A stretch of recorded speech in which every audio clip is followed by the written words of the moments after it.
Bien, donc, à présent, dans un exercice voilà, d'application, nous allons nous entraîner à l'analyse logique et certainement focaliser pour le moment sur la proposition secondaire relative. Et on demande justement, faites l'analyse logique des phrases ci-après. Et en première phrase, le livre que je cherche est d'un Camerounais. 2. L'affaire dont nous avons parlé est résolue. 3. Je ne m'étonne pas, le cheval qu'il a présenté est le plus rapide. Je crois que son succès est lié à la bête. Bien, nous avons un certain nombre de phrases pareilles. Vous allez voir.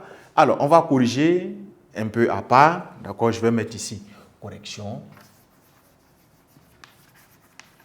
Voilà, pour mieux élucider. Nous n'allons pas pouvoir tout écrire, mais nous allons aller dans P1. Voilà, correction P1. Le livre que je cherche est d'un Camerounais. Vous allez voir que le livre est d'un Camerounais. Proposition principale. Le livre est d'un Camerounais. 2 points. On va écrire proposition. Voilà. Principale. Proposition principale. 2. Et sinon, à la ligne, on va avoir que je cherche. Vous voyez que je cherche est seul comme ça, isolé. Il n'a pas de sens presque sans l'autre. Donc, que je cherche, 2 points. Vous voyez, le livre que je cherche.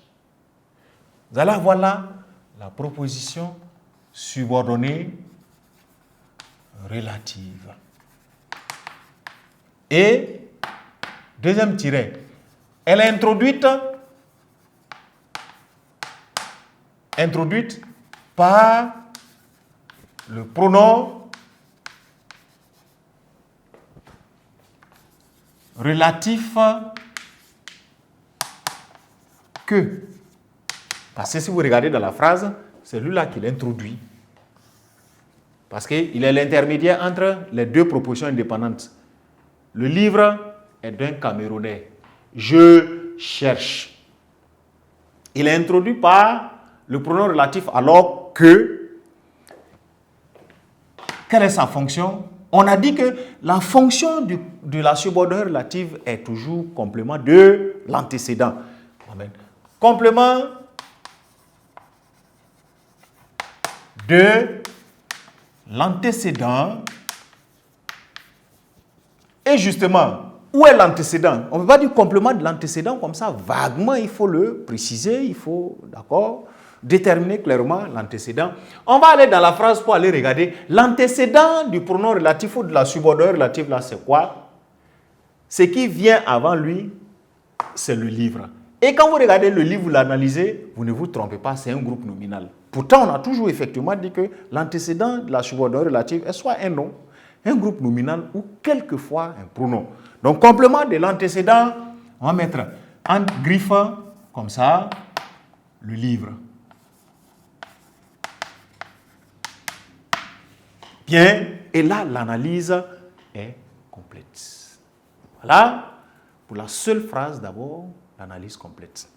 En P2, phrase numéro 2, vous voyez, l'affaire dont nous avons parlé est résolue. Alors, on va se rendre compte que, tiens, l'affaire est résolue est une phrase qui a son sens seul à elle. Donc, l'affaire est résolue. 2 points, proposition principale. Vous avez, dont nous avons parlé. Dont nous avons parlé. Voilà. Vous avez là une proposition subordonnée relative introduite, deuxième ligne, introduite par le pronom relatif en griffe, dont, vous voyez, lui, il est introduit par dont. Fonction, complément,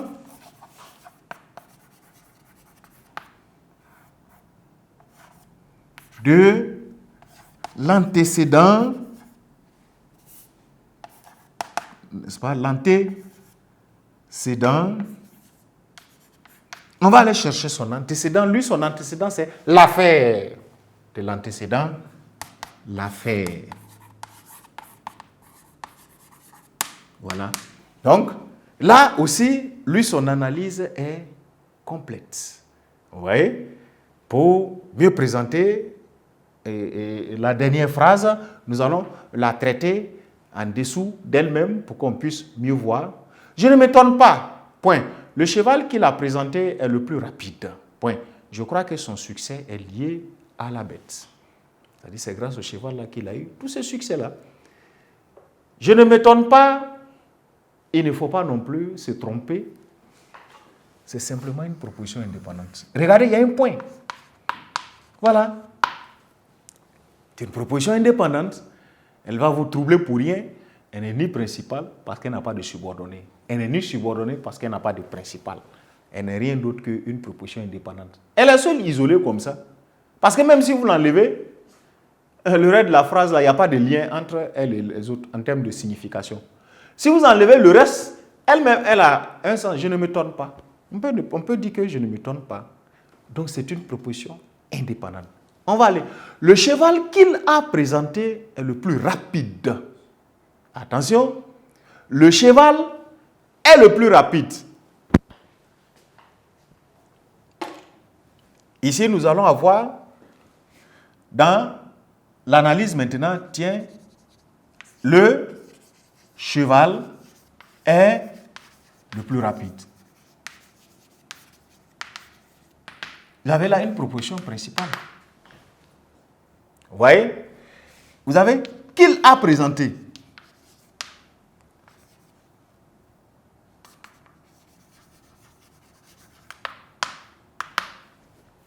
Dans qu'il a présenté, n'est-ce pas? Vous avez là une proposition subordonnée relative.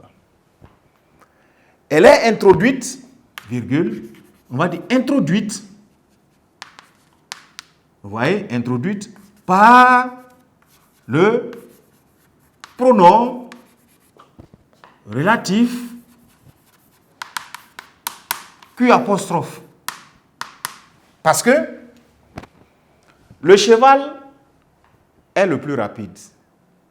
Il a présenté le cheval. Ces deux phrases-là, pour pouvoir les combiner pour qu'on ait une seule phrase, on a dû faire appel à ce mot-là pour les souder. Voilà pourquoi on dit c'est introduit par lui. Le français qui est écrit ici signifie que, en fait, la proposition subordonnée relative qu'il a présentée, ça là, c'est une proposition subordonnée relative qui est introduite par un pronom relatif qui est précisément le Q apostrophe. C'est comme si il disait le cheval qu'il a présenté.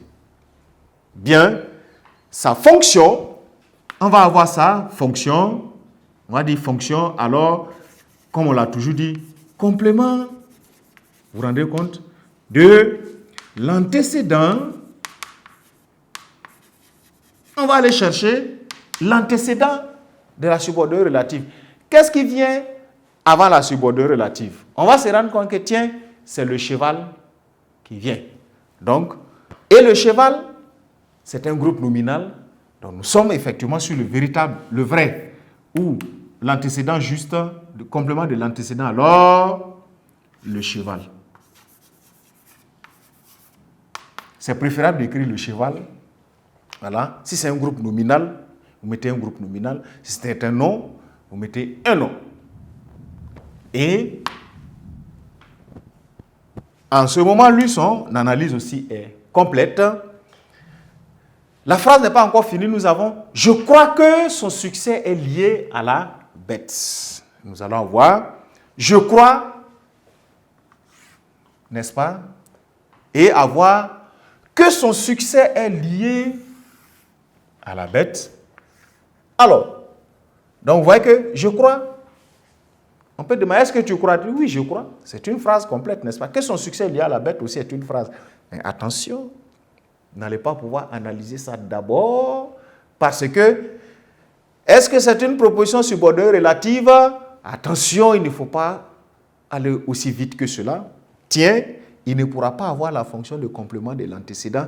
Est-ce que l'antécédent de que ici n'est ni nom, ni groupe nominal, ni un pronom, mais c'est un verbe. Il n'est pas une proposition subordonnée relative. Donc, même si vous analysez cette dernière phrase, elle n'allait pas pouvoir être analysable comme toutes les autres, parce que ça, ce n'est pas une proposition subordonnée relative, malgré c'est introduit par que. Son antécédent n'est pas un nom, n'est pas un groupe nominal, donc peut-être que sa nature est ailleurs. Donc voilà ce dont il s'agissait dans l'exercice d'application, afin de pouvoir voir les subtilités, les nuances qu'il y a, voilà, dans l'emploi des pronoms relatifs ou des propositions subordonnées relatives, et pour signaler l'impossibilité d'analyser cette phrase comme étant une subordonnée relative. Je mets cette étoile-là ou cet astérisque-là, n'est-ce pas, en haut, comme ça, pour vous dire, attention, il s'agissait là d'un piège. Un piège qui sera déjoué certainement dans les leçons à venir, car elle ne respecte pas, elle n'obéit pas à la règle de la subordonnée relative. L'antécédent est un verbe. On a dit l'antécédent de la subordonnée relative doit être un nom. Bien, donc sur ce, j'espère vous laisser dans les révisions, dans les applications, toujours dans la suite des différents exercices qui vous tomberont sous les mains. Il faut toujours s'entraîner, s'exercer. Les réflexes de grammaire restent en ce moment à partir de là. Donc, au plaisir de vous revoir dans les séances à venir.